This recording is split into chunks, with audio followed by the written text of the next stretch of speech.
These curses are written by regular people in Roman Britain.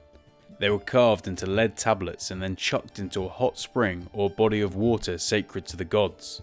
Archaeologists have discovered hundreds of these curses in Britain, most of which come from the hot spring at Bath. During the Roman period here, not only was there a huge bathing complex, but there was a temple to the Celtic-Roman goddess Sulis Minerva. The locals knew of her healing properties, but also of her divine justice. This tablet was written by a Roman Briton called Docilianus. Nearly 2,000 years later, you're about to hear what he said. To the most holy goddess Sulis, I curse him. Who has stolen my hooded cloak, whether man or woman, whether slave or free, that goddess Sulis may inflict him with maximum death, and not allow him to sleep, or children now and in the future, until he has brought my hooded cloak to the temple of her divinity. Docilianus then folded up his poisonous lead curse and hurled it into the swirling waters of Aquae Sulis, the waters of Sulis. You may be wondering why Docilianus cared so much about his cloak that he thought it necessary to condemn the person who stole it to death and worse. It's most likely that the kind of people who wrote these curse tablets were not wealthy. They were everyday people who barely had enough money to get by in life. A cloak, to them, was the difference between living and freezing to death at night time. And how would you like it if someone stole your towel whilst you were bathing? The author of this curse tablet is unknown, but their words are harsh. The person who has lifted my bronze vessel is utterly cursed. I give him to the temple of Sulis, whether a man or woman, whether slave or free, whether boy or girl, and let him who has done this spill his own blood in the vessel itself. You probably noticed how similar this curse is to Docilianus's curse, especially the part about whether a man or woman, whether slave or free, whether boy or girl. This isn't because a single scribe wrote out these curses together and sold them.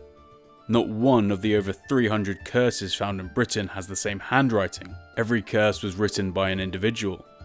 These curses were personal, but literacy in Roman Britain was very limited. Let's imagine someone stole your Gallic cloak from the bathhouse whilst you were enjoying the hot room. You want Sulis to avenge this crime, but you can barely read or write.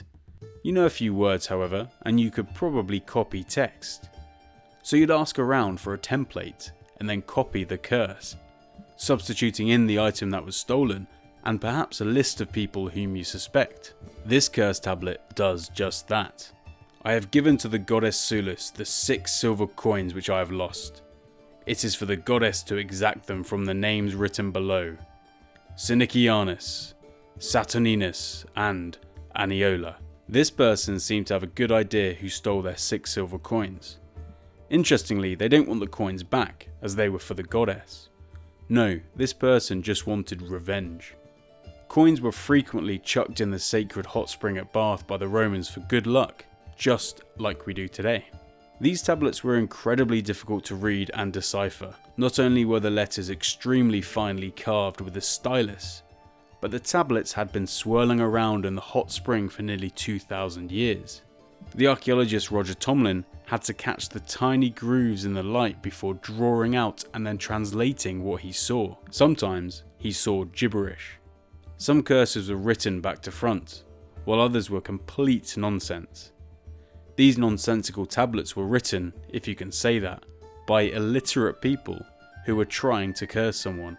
They hoped that Sulis Minerva would understand them and help them achieve their revenge. This curse was written by Arminia. Consume Vericundius, son of Terentius, who has stolen 2 silver coins from me. You are not to permit him to sit or lie, to run or walk, to have sleep or health, since you are to consume him as soon as possible.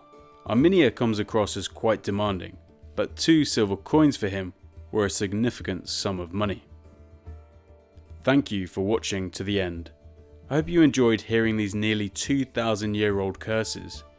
If you like this video, you'll definitely enjoy hearing the letters from real Roman soldiers.